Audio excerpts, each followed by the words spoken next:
In modern life, pleasure has become confused with stimulation. We chase dopamine hits, food, screens, achievement, attention, and call it satisfaction. But the moment excitement fades, tension returns. The body remains hungry, not for more input, but for depth.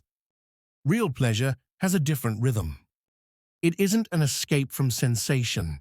It's the ability to stay present inside it. It appears when the system is open enough to breathe, to absorb, and to rest without withdrawal.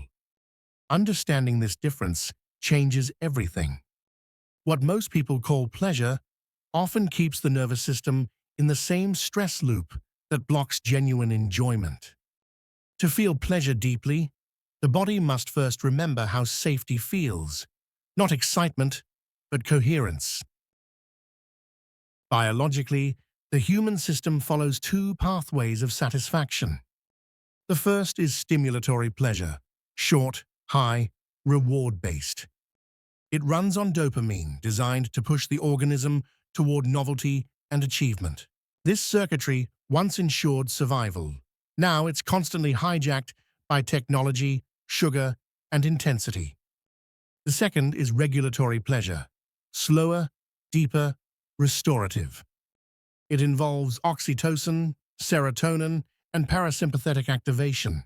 This is the state the body enters when breath lengthens, muscles soften, and energy begins to circulate. It doesn't depend on external reward. It comes from internal regulation. Stimulatory pleasure burns energy. Regulatory pleasure restores it. One leaves craving, the other leaves coherence. Both belong to human biology, but only the second can sustain vitality. This distinction explains why modern comfort often coexists with emptiness. A person can have constant access to stimulation, yet feel disconnected from genuine enjoyment. The nervous system has learned intensity, but forgotten safety. Reflect for a moment. Which forms of pleasure leave your body calmer afterwards?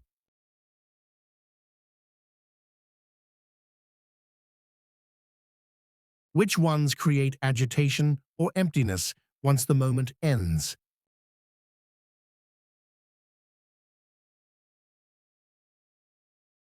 How often do you mistake activation for aliveness?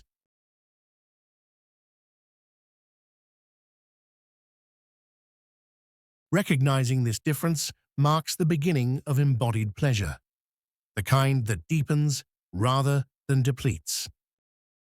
From here, we can explore how early conditioning shapes these patterns and why the body sometimes distrusts the very states that could heal it.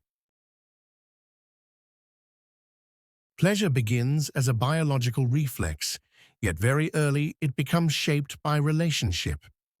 Every nervous system learns about joy through contact, how it was met, how it was mirrored, how it was stopped.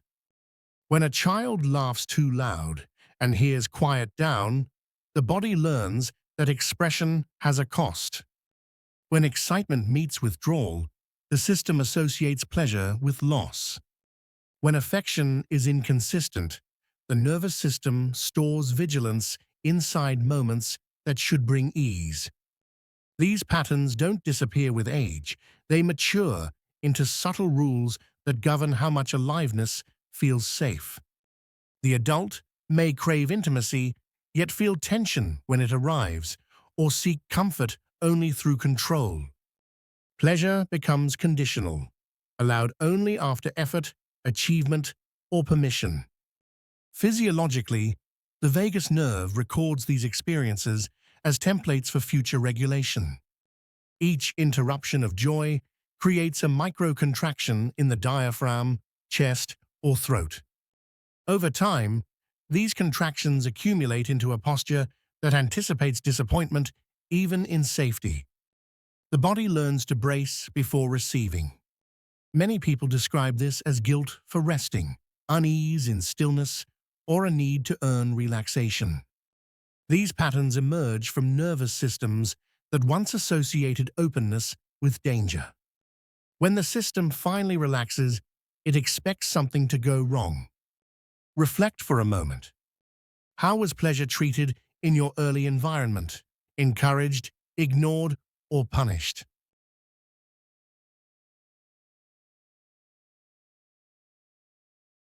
What sensations appear when you allow yourself to enjoy without justification?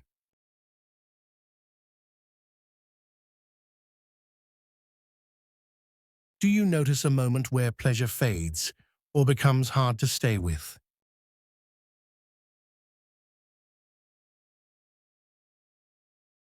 What might your body need to feel safe enough to experience more of it?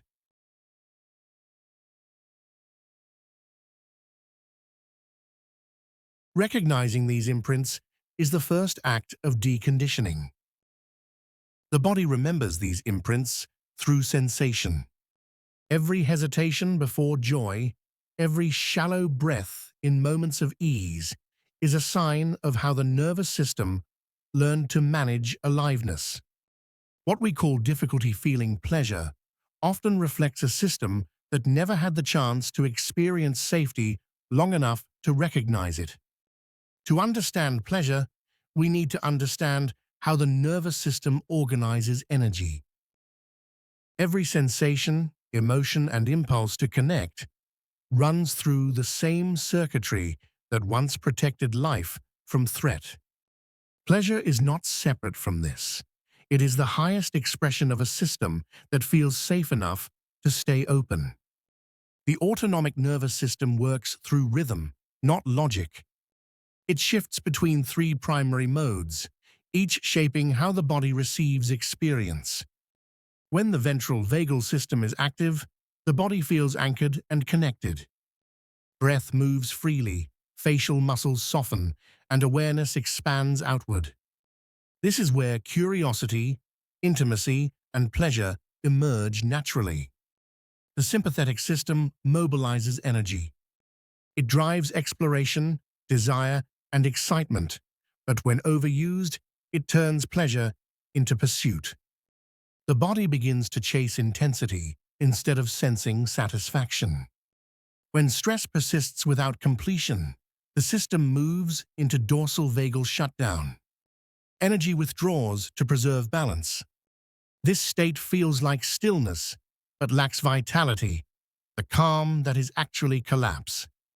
Many people mistake this for peace because the absence of activation feels relieving at first.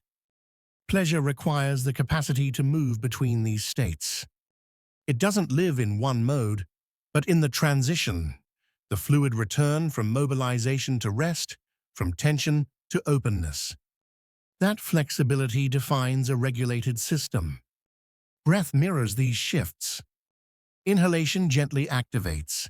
Exhalation restores.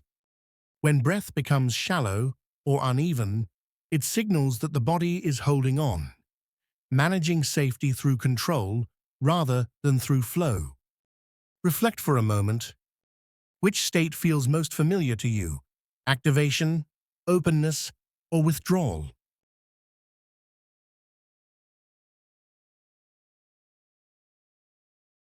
How does your body signal that it's safe to soften?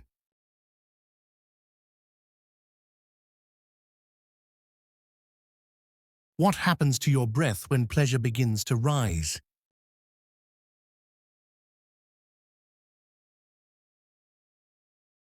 Understanding these rhythms transforms pleasure from a mystery into physiology. The same mechanism that once guarded against threat now becomes the path back to aliveness. When we understand how the nervous system shifts between activation and rest, we begin to see that pleasure isn't an idea, it's a state of regulation. It's not created by will, but sensed through the tissues. To access it, the body must first become able to perceive what is already happening inside. This is where pleasure turns from concept into felt reality. Pleasure is one of the most accurate indicators of regulation in the human system. It tells us that energy is circulating without resistance, that breath and awareness are synchronized. In its simplest form, it feels like warmth, space, and subtle movement. Nothing dramatic, just life being fully registered. Many people expect pleasure to feel intense, but intensity often belongs to activation. Real pleasure is quieter, a sense of coherence that appears when energy is allowed to move freely. It's what the body feels like when it is no longer managing safety. The language of the felt sense is delicate. It doesn't speak through words, but through small changes in texture, the softening of the jaw, the lengthening of exhale, the ease in posture. Every one of these signals tells the brainstem, safety is present. This experience cannot be forced. Trying to make pleasure happen creates tension, which interrupts the very state that allows it. It can only be observed, allowed to emerge when the system recognizes there is no danger in feeling good. Reflect for a moment.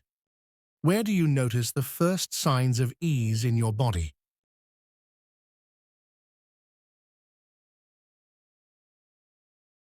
What sensations tell you that the system is settling?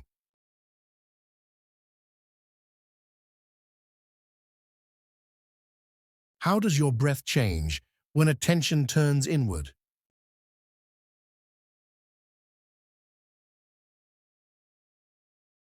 When pleasure appears, how long can you stay with it before the mind interferes?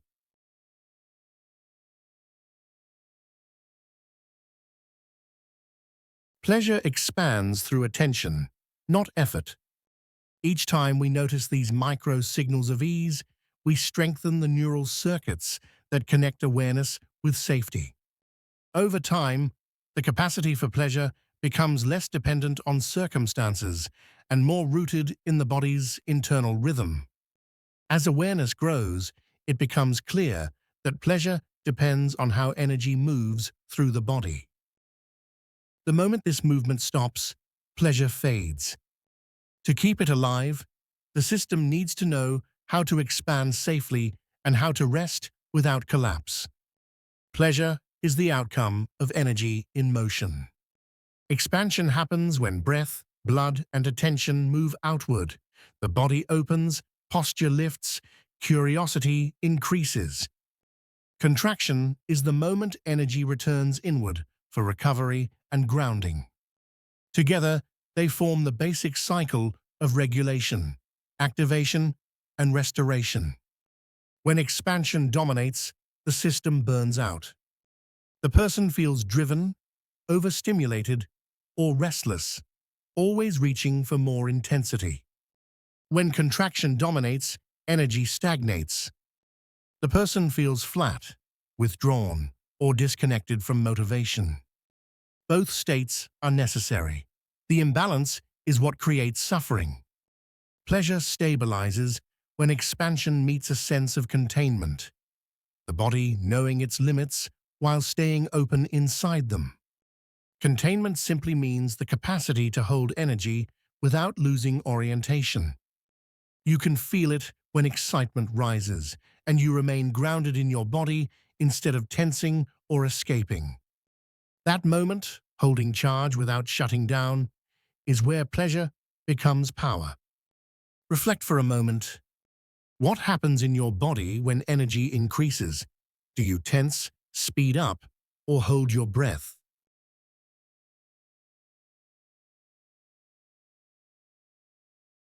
How do you recognize the moment before overactivation?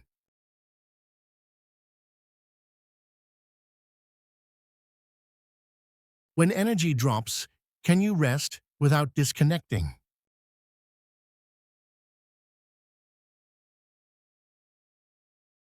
What helps you stay present through both movements?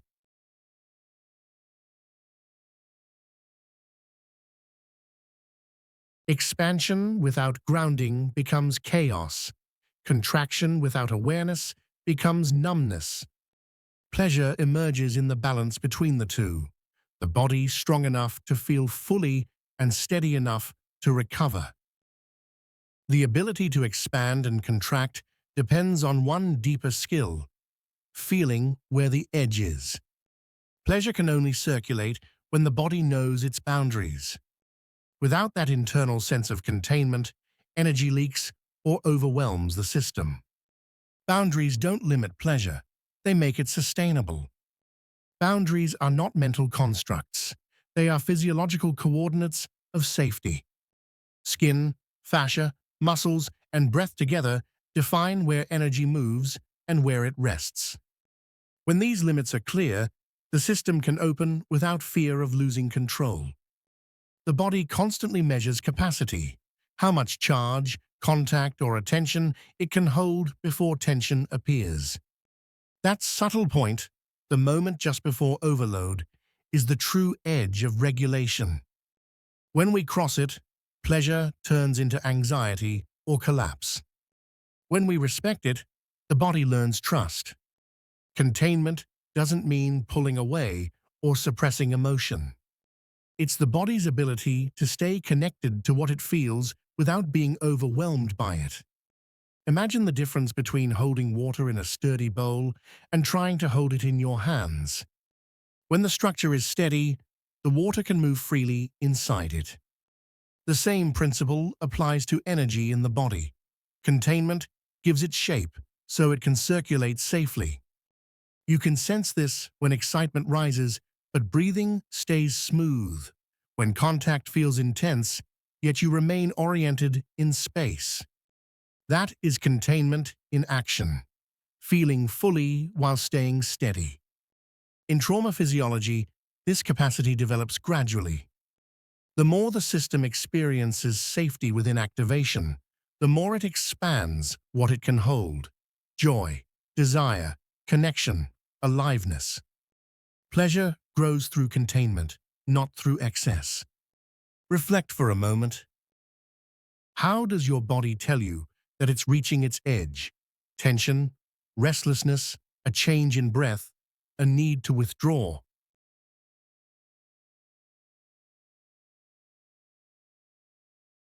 What sensations show that you can stay connected even as intensity rises?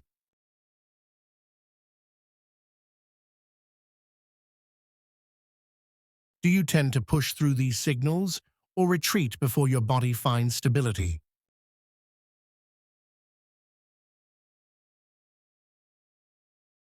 Boundaries teach the nervous system how much intensity it can hold without losing stability.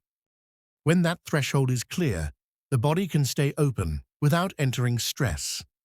Safety comes from this predictability, knowing that rising energy will not turn into overwhelm. In that state, pleasure becomes steady, grounded, and sustainable. When boundaries become clear, the body starts to hold more energy without defense. That's when another dynamic appears, the one between control and surrender. Pleasure and power begin to interact, revealing how identity itself was built around the need to stay safe. Power and pleasure share the same root. Both depend on how freely energy can move through the body. When that movement becomes organized around control, pleasure narrows. When it becomes organized around awareness, the system feels both strong and at ease. In many people, the early experience of power was linked with tension, being right, achieving, or staying in charge. The body learned that safety depends on control. But control limits pleasure, because pleasure requires partial surrender, allowing sensation to rise and fall without supervision. This creates an internal conflict. The identity that formed through control interprets relaxation as risk. It values effort over ease, direction over receptivity. As long as that structure runs the system, pleasure remains conditional, allowed only when the mind stays in charge. In somatic terms, this shows up as microtension around the jaw, neck, or diaphragm, shallow breath, or the impulse to act when stillness begins to feel too open. They are signals that the nervous system is still trying to manage safety through doing. Reclaiming pleasure begins when control softens into awareness. Power becomes internal, the ability to stay present with intensity instead of directing it. That state of relaxed strength, grounded, responsive, alert, is what allows pleasure to deepen without losing orientation. Reflect for a moment. Where do you still try to earn safety through control?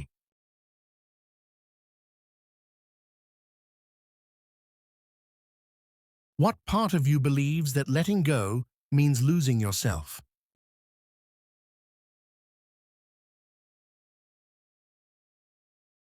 What would power feel like if it no longer required effort?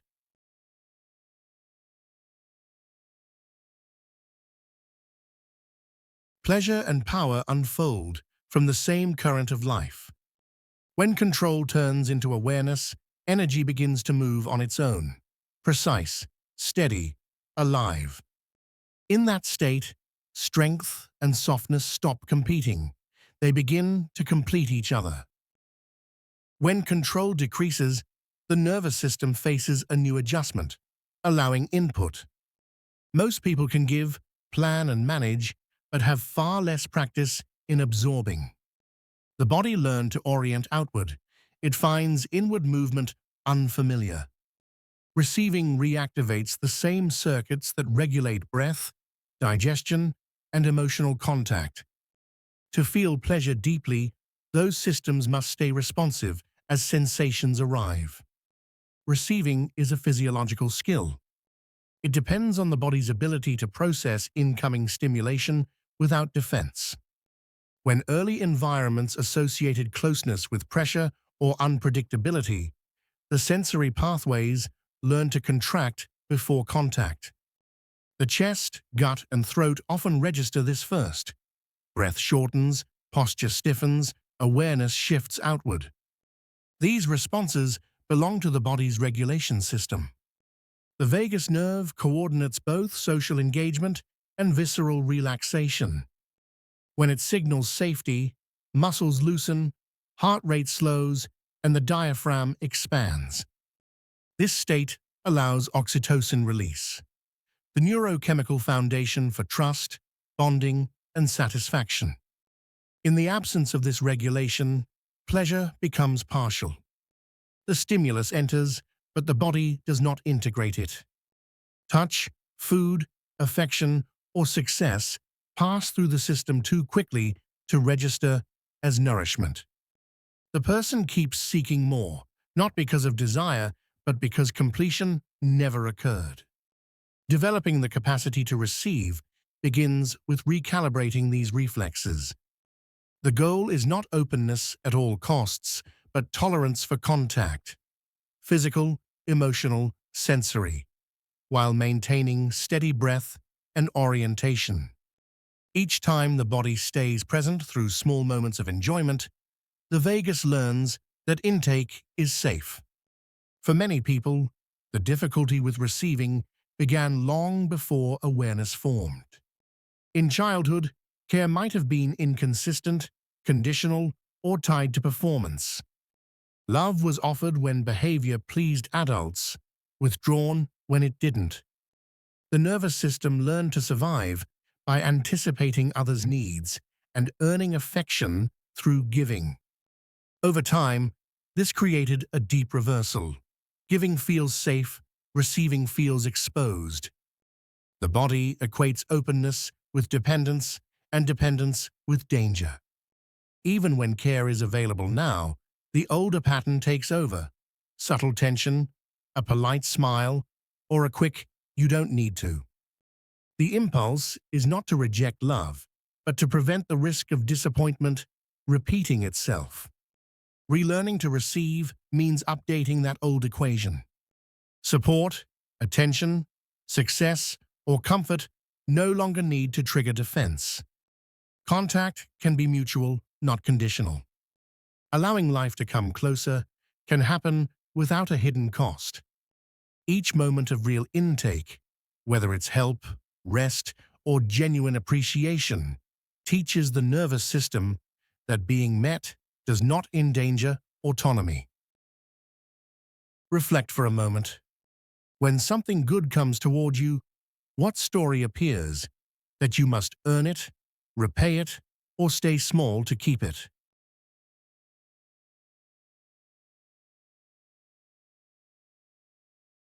In what moments do you notice yourself turning away from ease or help, even when it's available?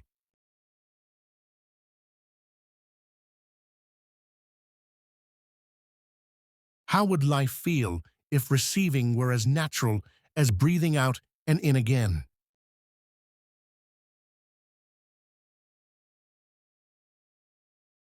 What kind of inner permission would make that possible?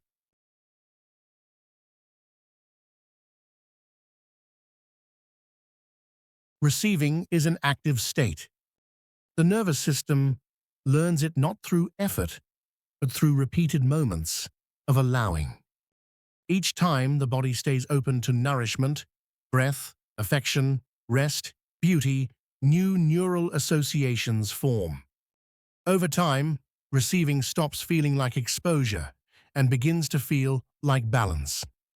Pleasure matures when the body recognizes that life can move toward it without threat.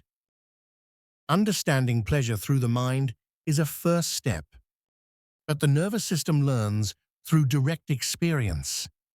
Each time the body feels both safe and alive at once, new pathways form, linking pleasure with regulation instead of defense.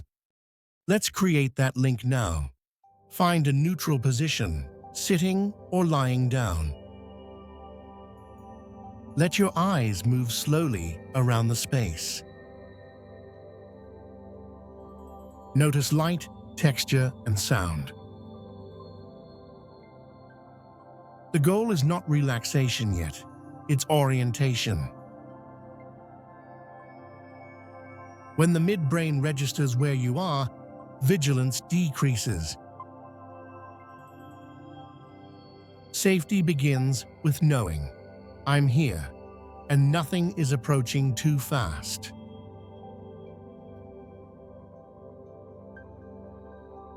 Bring attention to the points where your body meets support, the chair, the floor, the bed. Let gravity do the work. Feel how weight is already being carried.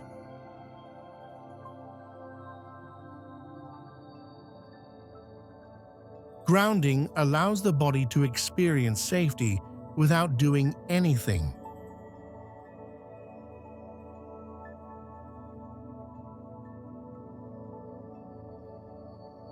Without searching for intensity, scan for one place that feels slightly pleasant or neutral. Warmth in the chest, ease in the hands, or rhythm in the breath.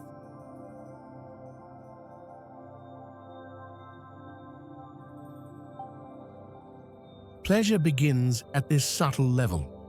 When you locate it, acknowledge it silently. Something here feels okay.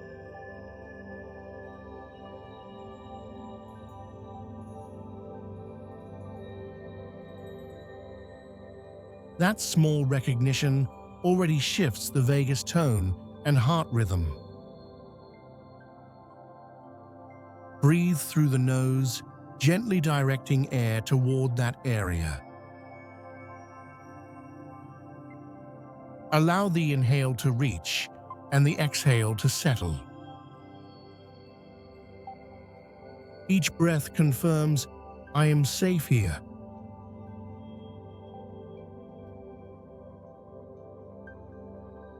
If other sensations arise, tension, pressure, emotion, include them without losing contact with what feels good.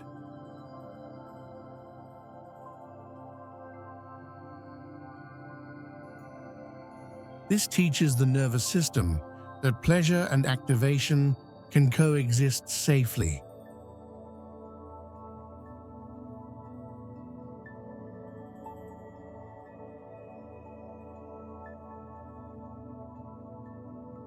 Let the next inhale travel deeper, In through the nose, slow and steady. Then exhale through the mouth with sound, letting the jaw soften. Repeat a few times, in through the nose, out through the mouth, each breath widening the space inside the ribs.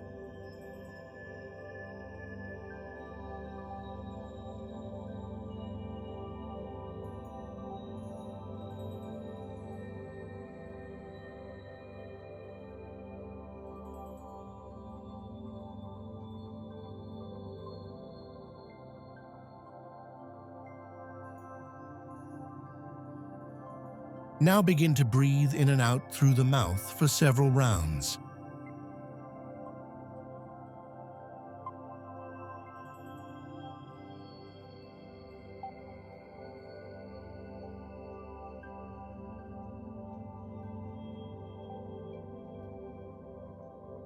Let the air move freely, as if you're exhaling warmth from deep inside the belly. This kind of breathing increases oxygen and vibrational tone through the diaphragm, the same rhythm the body uses in release, laughter, or orgasm.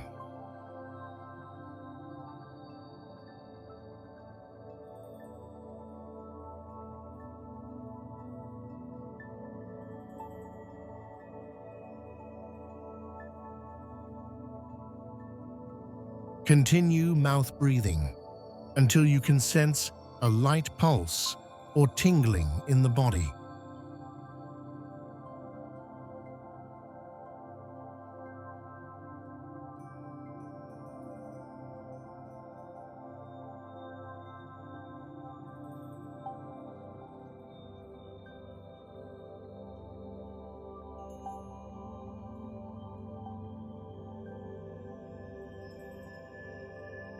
If it feels right, add gentle touch, a hand on the chest, the abdomen, or thighs. Touch helps the sensory cortex connect breath to body, awareness to sensation. Move the hand slightly with the breath, not to create intensity, but to stay in relationship with what feels alive.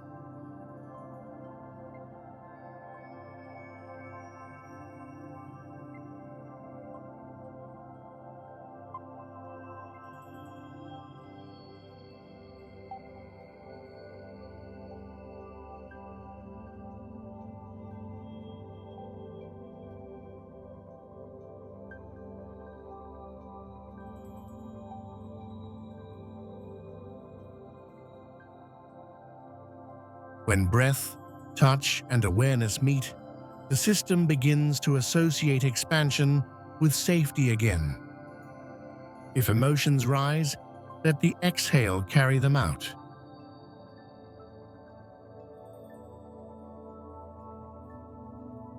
If pleasure grows, allow the body to move subtly, a natural sway or an impulse to stretch. This is the body remembering how aliveness feels when it's not under control. Stay with this for a minute.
Feel the expansion stabilizing, energy circulating, breath free, the body both alert and relaxed.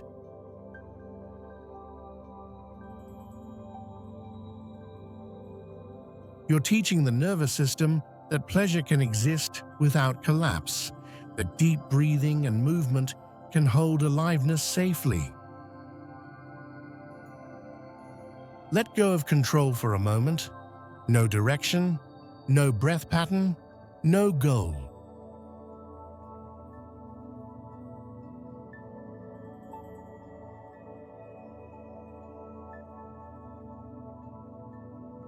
Just notice what the system does when nothing is required.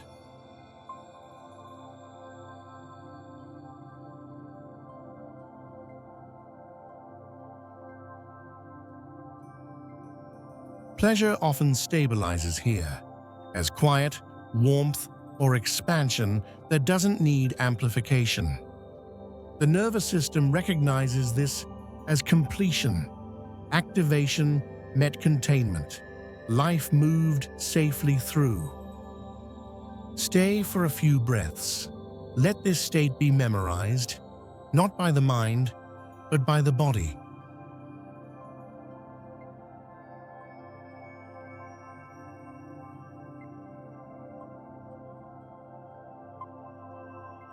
Reflection moment. How did safety change the way pleasure felt? Which sensations told you that the body began to trust the experience?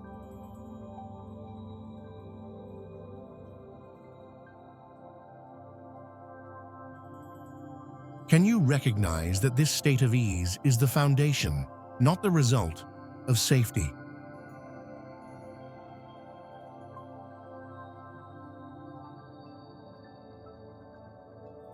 Pleasure is not the opposite of stress. It's the confirmation that regulation is working. When breath, containment, and awareness move together, the system begins to register safety as satisfaction. Through repetition, this becomes the body's new baseline: calm without collapse, aliveness without fear.